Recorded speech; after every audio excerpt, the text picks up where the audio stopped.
Vertigo Nation, welcome to the second episode of Vertigo for the Hardcore. You are not going to want to miss this episode. I'm going to be giving details on an upcoming guest, and we're also going to be talking a little bit about trauma and how the body and the brain connect. You're not going to want to miss this. Turn it up and let your head spin. Hey, cue the music.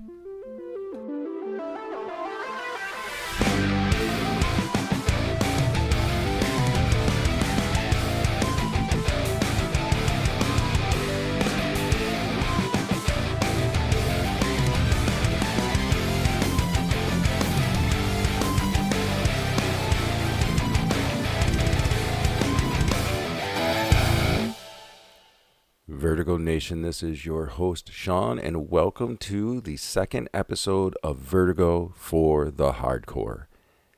And I have to be honest, I'm starting to toy with the idea that this might become the premier brand for Vertigo. Toying with it. Not there yet, toying with it. But the more I get into...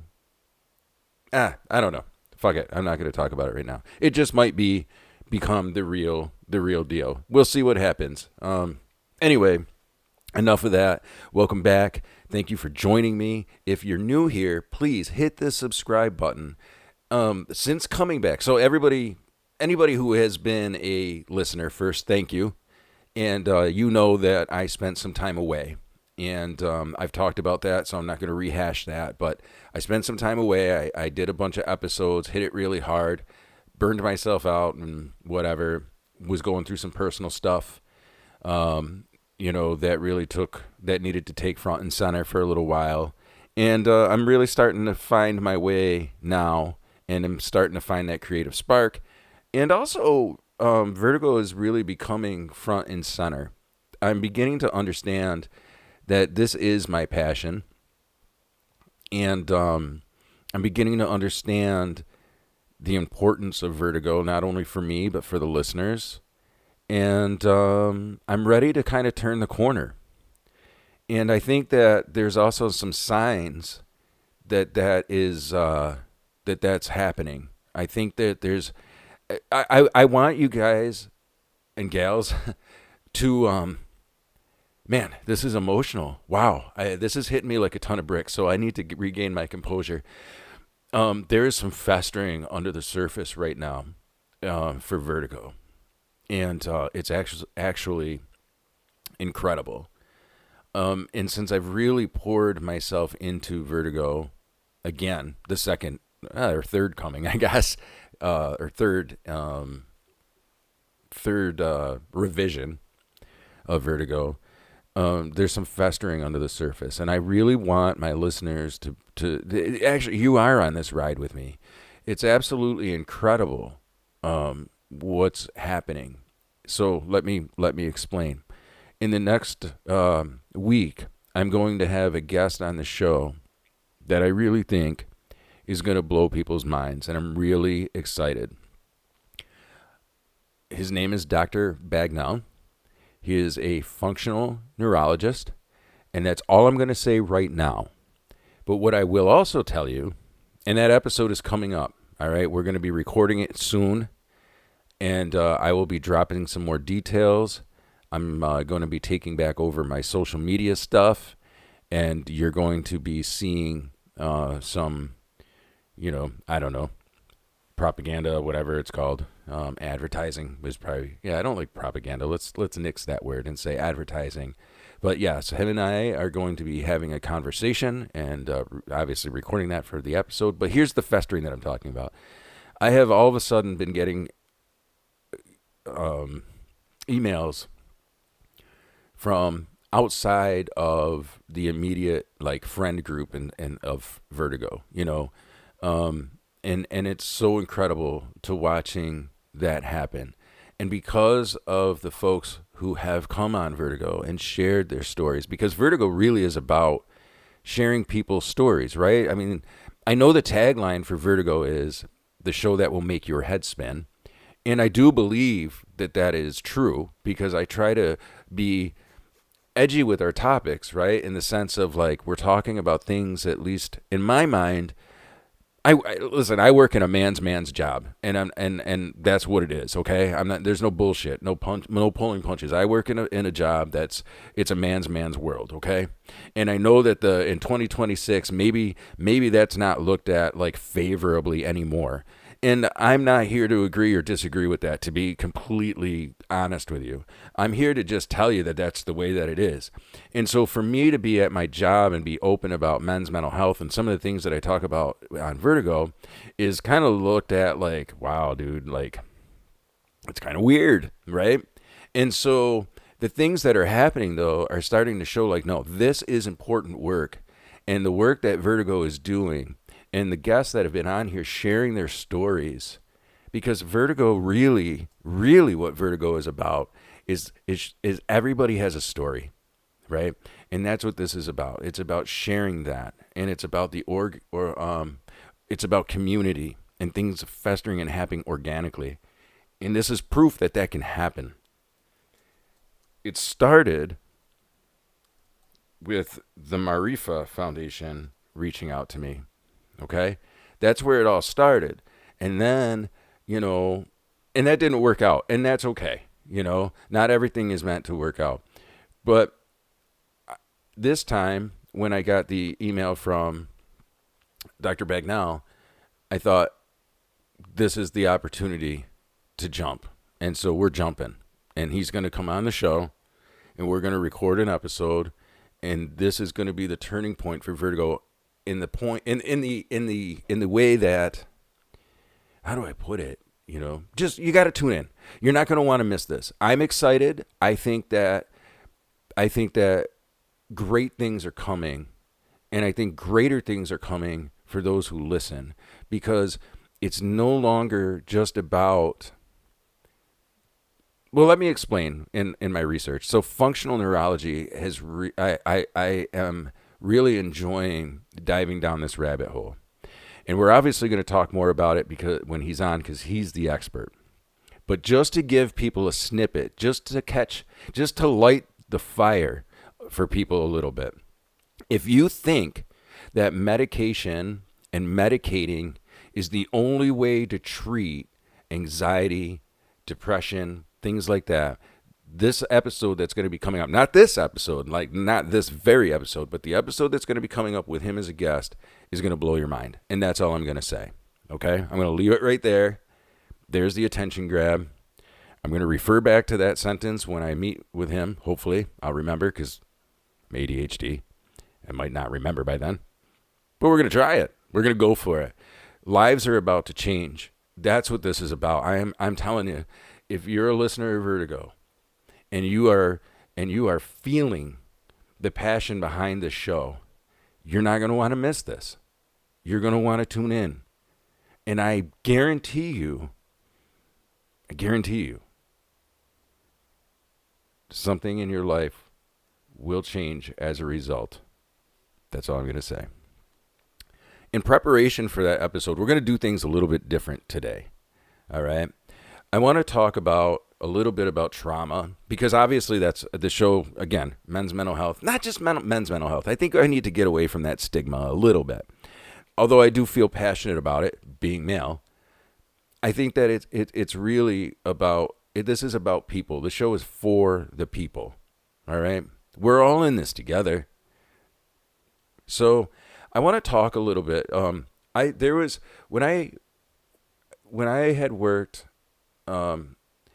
so everybody knows that I work at the machine. Well, not everybody, right? I'm tongue-tied. Let me say that I need to reset, take a breath. Okay, here we go. Ready?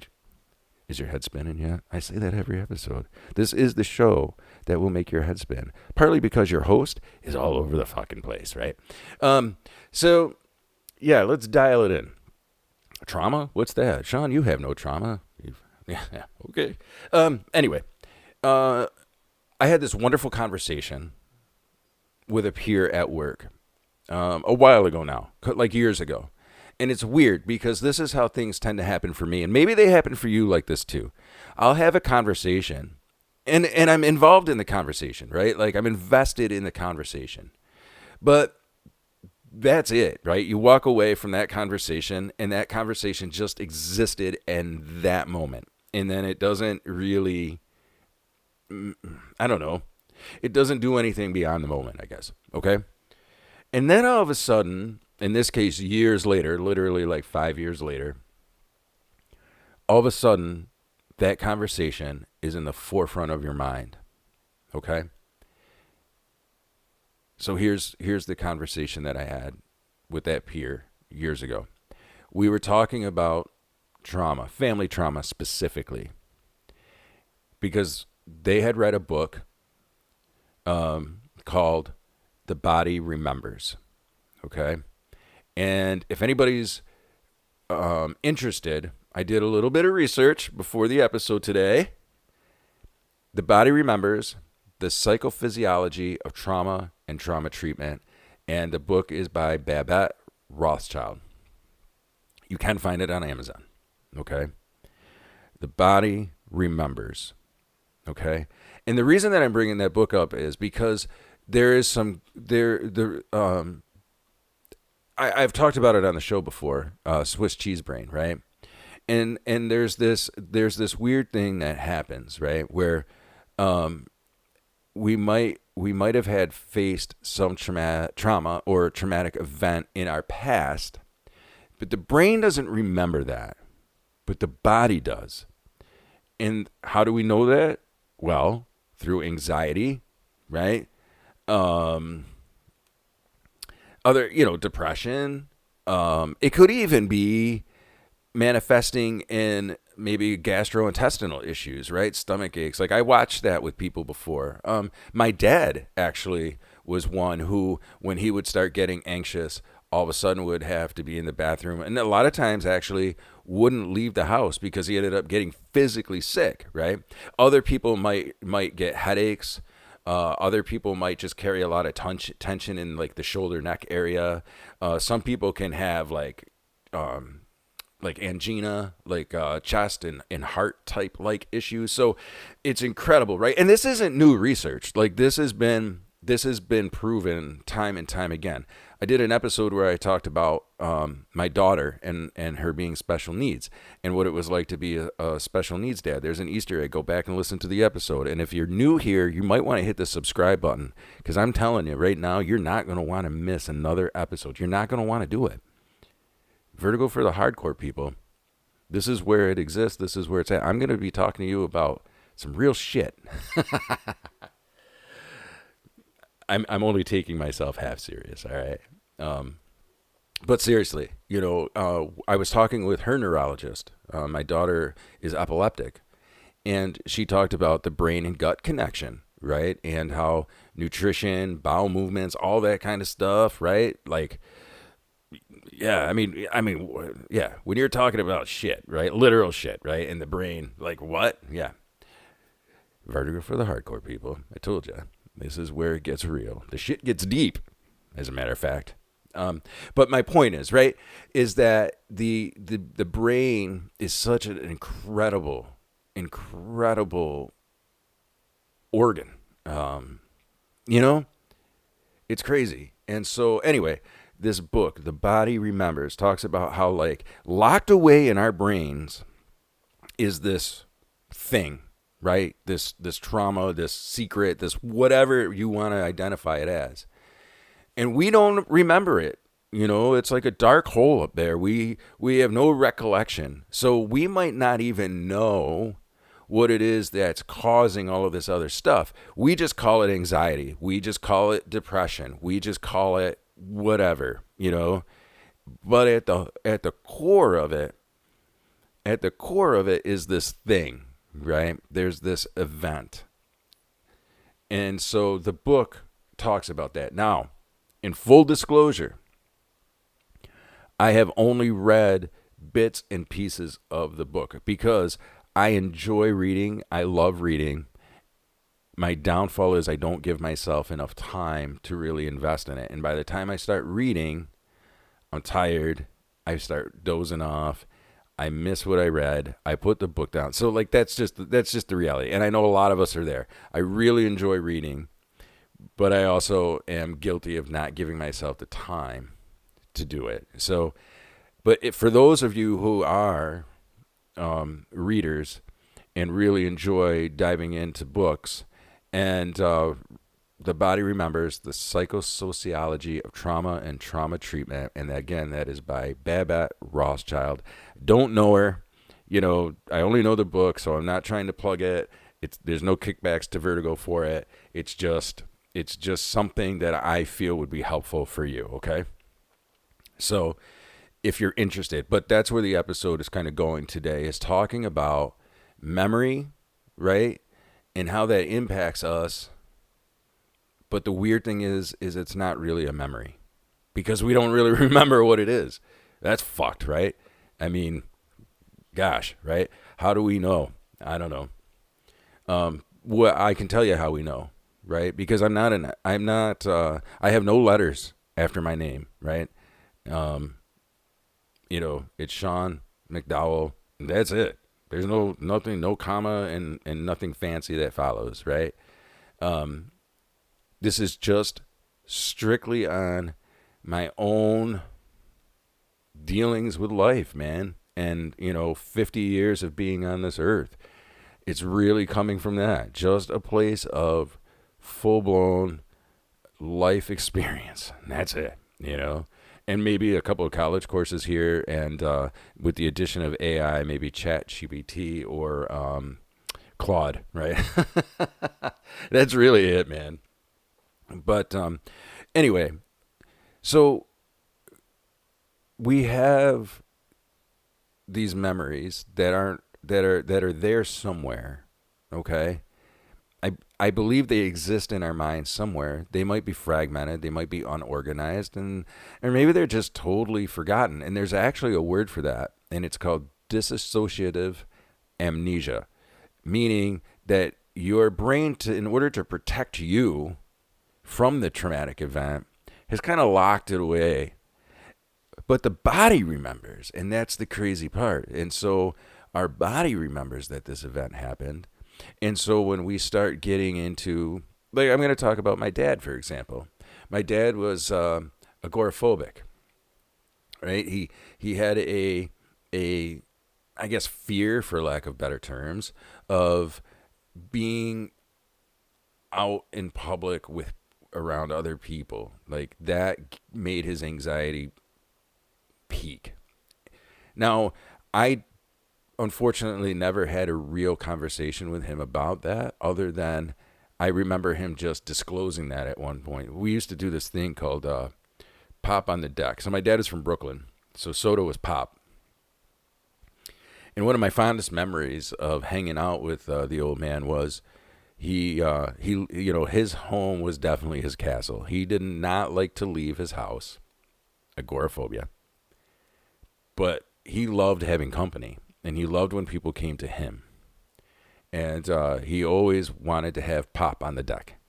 So he always would invite you to have a soda with him on the deck. And so oftentimes, when I would go and visit with him, we would go and grab a pop and go sit outside and just shoot the shit, man. And it could be from anything from, just how was your day to, whatever. But I remember him disclosing that he was agoraphobic. And he didn't talk a lot about it, other than he said he wanted to, and he never got the opportunity to do this. And I would love to go back and see if there was any manuscripts, because if there is a manuscript, I would love to release it for him posthumously. But he said he was working on a joke book, and they were all going to be jokes for agoraphobics. And yeah, I just remember that. And I remember him explaining, a little bit about it, that he was in therapy, and, his therapist told him that he felt pretty confidently that he was agoraphobic and whatnot.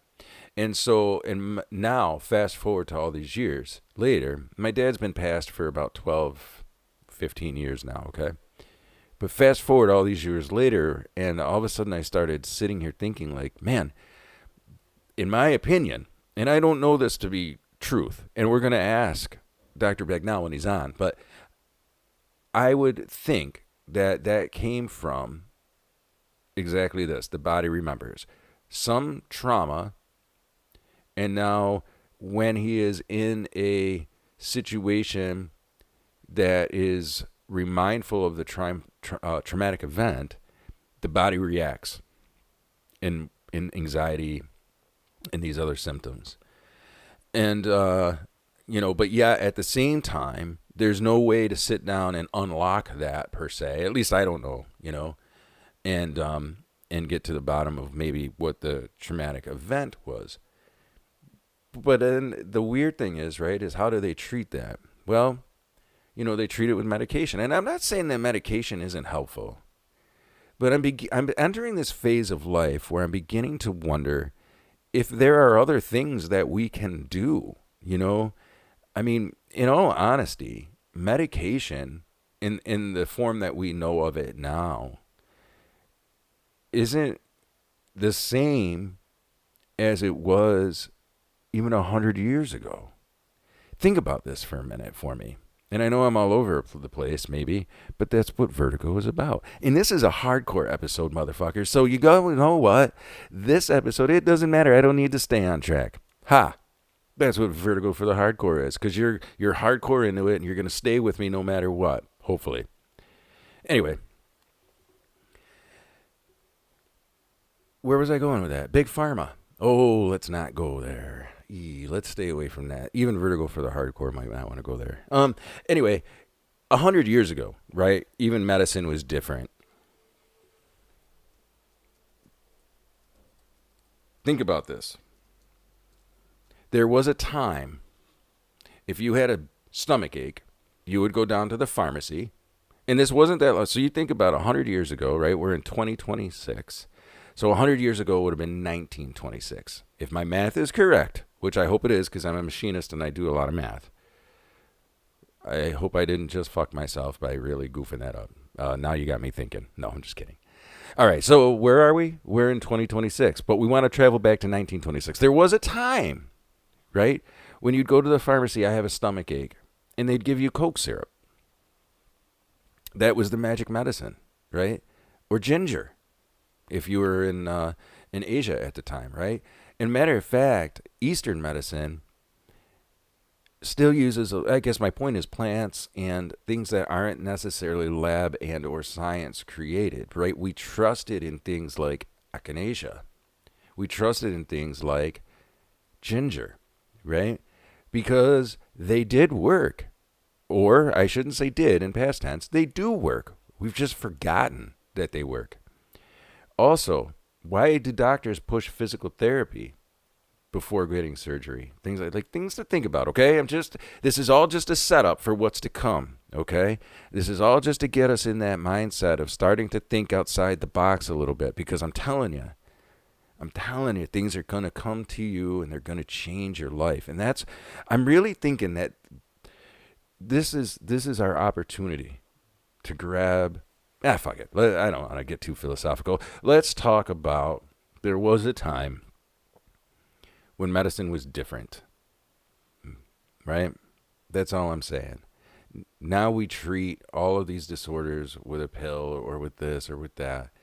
And maybe there's another way. Maybe there's another way. I don't know. That's the thing. Like, we go to the doctor and the doctor says it's anxiety, right? And it's great. And it is. It is anxiety. I live with anxiety. You're not going to tell me it's not anxiousness. I get anxious. Yes, I do. I get anxious. I was anxious getting ready to record this episode, for shit's sake, right? Like, this is something that I enjoy, and yet at the same time, it causes anxiety. Isn't that fucked up? That's fucked up, right? Why? Right? I know for me, it's lack of self-confidence, lack of people aren't going to want to listen to this. There's all these little demons that run around in the brain, right? Well, what if we could exercise that? Just saying. I'm just saying. You're going to want to stay tuned, man. Things are festering. Things are happening under the surface, right? And I'm witnessing it. And it's not mythological or mystical or any of that. It's not. It's not. Just follow me. Trust me. Okay? That's all I'm asking. A little bit of trust. All right? So going back to what I was talking about. Trauma alters how the brain encodes and stores memories, okay? High stress levels, hormones, they inhibit the hippocampus, responsible for placing memories in context, and it leads to fragmented, sensory, heavy memories, censored, right? It censors things, all right? That's all I'm trying to say. I'm not trying to sound overly intelligent. I'm just trying to help us kind of get to this next phase, because my hope is that this discussion leads us to a path of a deeper discussion, and somebody who does have the credentials and some letters after their name can give us a little bit more insight. Are you following me? Are you following what I'm saying? It's coming. You're not going to want to miss it. All right? I just am thinking that there's other ways, all right, that we can exist here. Anyway, the body remembers. All right. So my dad, yeah. So we would share a pop on the drink. A pop on the drink. Okay. What are you talking about, dude? I have no idea. Yeah, that's apparent. Do you want to get back into the episode? Sure. Okay. So let's do that. Hey, is your head spinning yet? Is this the first time you've listened to Vertigo for the hardcore? Is this the first time you've heard a Vertigo episode? If you're digging this episode, I'm gonna ask you to just take a second right now and please subscribe. That's all I'm asking. I'm not asking for your money, right? Everybody asks for your money. I don't want your money. I mean, you can give it to me. I'll take it. But I'm not asking for it. I'm just asking for you to join the Vertigo Nation, hit subscribe, and watch this thing grow organically. That's been my dream, honestly, for Vertigo, right? Like, to just watch this thing organically grow. And, yeah, man, it's incredible. It's incredible. And it's happening. So the body remembers, traumatic events impact us, even if we don't remember the traumatic event. So that's really the basis of what I'm talking about, right? And it's just crazy how a conversation 5 years ago and a book recommendation 5 years ago is rearing its head in 2026. It's just incredible. And I believe it is for no accident, all right? That's all I'm saying, okay? Again, just think about that for a minute, right? So also, trauma can cause memory loss, like or brain fog and all those things. I already talked about dissociative amnesia, fragmented memory, Swiss cheese. We have so many names for it, right? But maybe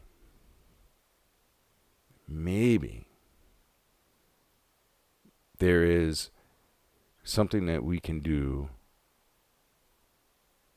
to help ourselves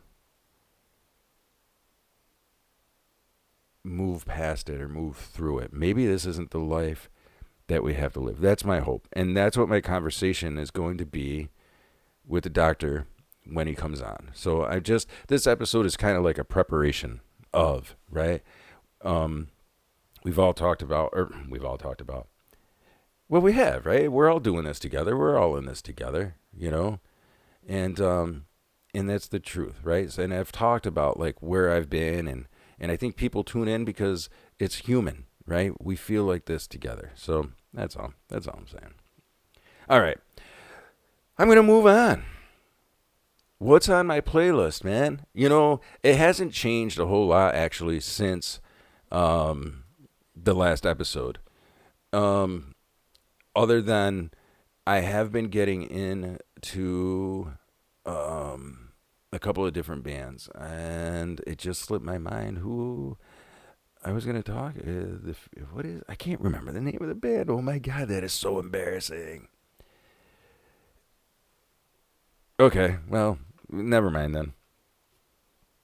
We won't do that right now.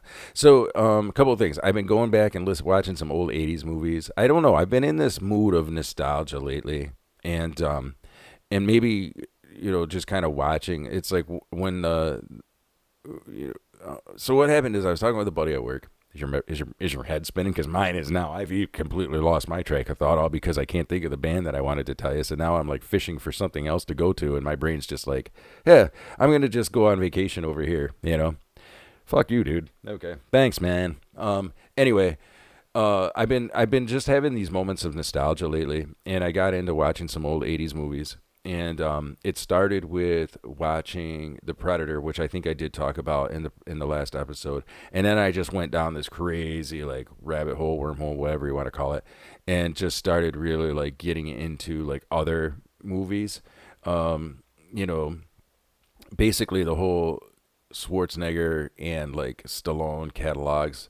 And those movies are fun, man. I'm not saying that they were pieces of great, cinematography at all, and that's strictly up to opinion. I just enjoyed the fun that the movies brought, and it just, it made me think like, who are today's like real action stars? And it's kind of like similar with music. I started thinking about this with music too, like, you know, are there any like real rock bands anymore?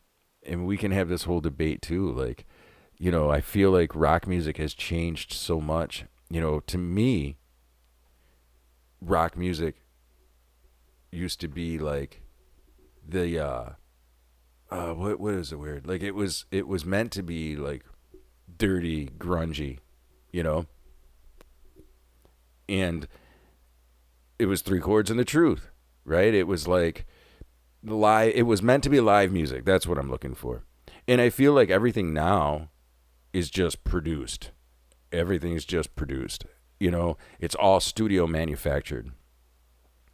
And there's nothing wrong with that, I guess, per se, except that except when you take that on the road, then it's not really, to me, a live show anymore. And hold on, I think I'm getting some feedback from my mic, so I apologize if all of a sudden you start hearing a hum. I'll try to get rid of that in the edit. Anyway, I just feel like it's not a live music anymore, and I miss the. I think that's the whole Vertigo for the hardcore thing. Like, I miss the edginess. Like, where's the edginess? We've become afraid of being edgy. Why? Why are we afraid of being edgy? Edgy is what pushes the boundaries. For example, right, when I grew up and I was listening to comedy, I love stand-up comics. Sam Kinison, Richard Pryor, Bobcat Goldthwait, Eddie Murphy. These guys were edgy, right? Their shows were not clean by any means. When did we enter this thing of where everything's got to be clean? Like our language, our everything. Like we can't say this, we can't say that, we can't. Why? Because the whole point in talking about it is because it brings it to light, right? It's not like, I see comedy as the place where they talk about social issues and injustices, and they poke fun at them because they're poking holes in the fabric of showing that it's not true, right? Like, all insert whatever, all blah people act like this, right? And that can be a race, it can be a sexual orientation, it can be whatever. But the fact is, comedy shows that that's not true, right? And that's what comedy was about. And so the edginess, in my opinion, wasn't about hate. It was about pushing the envelope for people to then, have a wake up, have an epiphany, have a whatever, And so now we've gotten to this place where everything has to be so clean and tidy and sterile. I don't want to live in that world, man. I hate that shit. I think it's fucked up. I don't want to live in that world. We need an edgy world. We need to be able to talk about things that are real, and we need to be able to talk to them in a real space. And that's what this is about. That's why I'm almost thinking that Vertigo for the Hardcore might need to become the premier brand. It is time for us to not be so sterile. And yes, I got that from thinking about the 80s and 90s specifically, that those were times where things weren't so sterile. Now, listen, I'm not about hate. I think everybody knows that, because I almost always wrap up the show saying, hey, we're all in this together, love one another, right? But yeah, so see how what's on my playlist led to this conversation? Wild, right? You're listening to Vertigo, the podcast that will make your head spin. And hopefully your head is spinning. I don't know that I've completed a thought yet in this podcast, and that's okay because that's what this is about. This is about challenging your thought. And it's also, this episode is really about the excitement of what's coming, right? There is a festering, Vertigo Nation. There is a festering that is happening under the surface. And I really honestly believe that if you hang in there with me, there are going to be life-changing events that are taking place. And I'm not talking about the mystical. Again, this isn't anything. No, man, this is just about if you want to take control of your life, because I'm starting to do it now, and I'm starting to see the changes that can bring. When you start introducing positivity to your life, when you start really putting the focus where the focus belongs, I'm telling you, man, you're going to see challenges, or excuse me, not challenges. There are always going to be challenges. You're going to see changes, and you're going to see positive change. Man, I have been down in the lowest of low places, and it's no secret. Not recently, but I've been suicidal. I've been in those places. I've been in the dark places. 50 years of life, man, I've fucking been there. I'm telling you.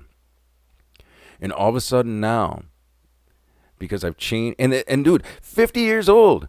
And all of a sudden now, I've made these changes in my life. All of a sudden now, at 50 years old, I've started to make appropriate changes to introduce more positivity, more love, more light into my life. And I'm telling you, because I get these emails and I'm in disbelief. And I'm a person who is like, I don't deserve it. No, I deserve it. You deserve it. You got to hang with me, Vertigo Nation. I'm telling you, let's grow this thing. Let's blow the fucking top off. Let's do it when we're only going to be able to do it together. And yeah, I'm excited. This is an episode where I am feeling the excitement. Now, ADHD, right? Today's high can be tomorrow's low. I know that. And I'm prepared for that. And we're going to talk about it when it happens, because that's the beauty of Vertigo. Are you with me, Vertigo Nation? Are you feeling what I'm saying? I want you to be here with me in this moment. That's what I want. All right. So I'm going to wrap it up. Now, I know I didn't go back and talk about the playlist and all of that. I will prepare that better, because honestly, I thought that the band would come to my brain, and it didn't. But I have been listening to a lot of new school, rock music. But also, like I said, that's where I was going with that whole manufactured. But it is kind of different, I love, there's a song right now by Poppy called Time Will Tell that I've actually been listening to quite a lot. That's not the artist or the song that I was thinking about, but I want to use it for a case in point. I really am enjoying that song. Lyrically, I think it's brilliant. And I just realized that the buzz is not in my headphones. It's that the air conditioning kicked on. So I apologize for the disruption there. But anyway, Poppy, Only Time Will Tell. No, not Only Time Will Tell. That's not the song. Time Will Tell.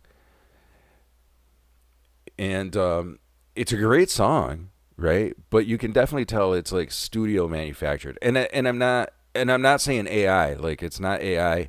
You can, Poppy tours. You can watch her on YouTube. She's a real person. She's a real artist. But the music is manufactured in the studio, best that I can tell. I mean, I haven't been there recording with her, but, you can just kind of tell these things, right? Especially if you're a fan, right? And it just disappoints me. I want to see, and the thing with bands going on tour now with backing tracks. Now, I know that's always happened. I mean, that's been a thing since live music. I mean, there's been bands that have played the tapes even as far back as, I believe, the 70s, and you can look it up and you can prove that. Backing tracks and things have always been a thing. But that's the thing. I wish it wasn't. I want to see people. I think the beauty, Grateful Dead, right? I made a point. I'm going to do an episode on this at some point. I think the Grateful Dead is probably the most punk band that ever existed, because those dudes got on stage and they didn't care if they missed a note. I mean, half the time they were strung out anyway in the early days, but they didn't care if they missed a note. They didn't care if they missed a lyric. They didn't, right? It was about the moment. We don't live in the moment anymore. The moment has to look sterile. Fuck that. I don't want sterile. I don't want sterile. That's all I'm saying. Vertigo Nation, I'm going to wrap this up because I'm not going to keep spinning around, using my own tagline against me on this topic. I think you get the point. I appreciate you for tuning in. You're going to want to continue to tune in. Here's my thing. Here's my challenge, okay? I'm going to continue doing this. I'm going to stay focused. I'm going to continue writing these episodes. And I even am going to try to professional them. I'm going to rise up. I'm going to try to professional them up a little bit, whatever that means, okay? Instead of being so punk rock, right? Which there's nothing wrong with because it's a DIY project. I'm doing this myself. But I'm also going to clean it up a little bit. We're also going to we're going to get there together, organically. We're going to rise up, Vertigo Nation. I can feel it. It's coming. I hope you're sharing my excitement. I hope you enjoyed the episode. And I really, again, want to just kind of really put this out there. I've got Dr. Bagnell coming on. I think, I really feel, I feel like he's going to be an incredible guest. I'm really excited. And I really want you all to experience this with me. All right. This might, I'm not even going to give any more. Easter eggs about it. Just tune in. It's coming. I will be posting a date. I'm going to, like I said, I'm working on getting control of my social media stuff so that it comes back to me, even though everybody knows I hate social media. I'm terrible with it, blah, blah, blah. But this opportunity that's coming, people need to hear about it. People need to be aware of that it's there and whatnot. In the meantime, do your research, Vertigo Nation, functional neurology. I think that there's a lot of people who are going to be turned on by this. I never knew what it was. I never knew that existed until this email. So do yourself a favor. Go down the rabbit hole. You won't be disappointed. I promise you that. Vertigo Nation, thank you so much for tuning in. This is your host, Sean. I hope this episode truly made your head spin. And listen, we're all in this together. I'm going to say it again. Love one another, man. Peace, be well, and we'll be back. Let your head spin.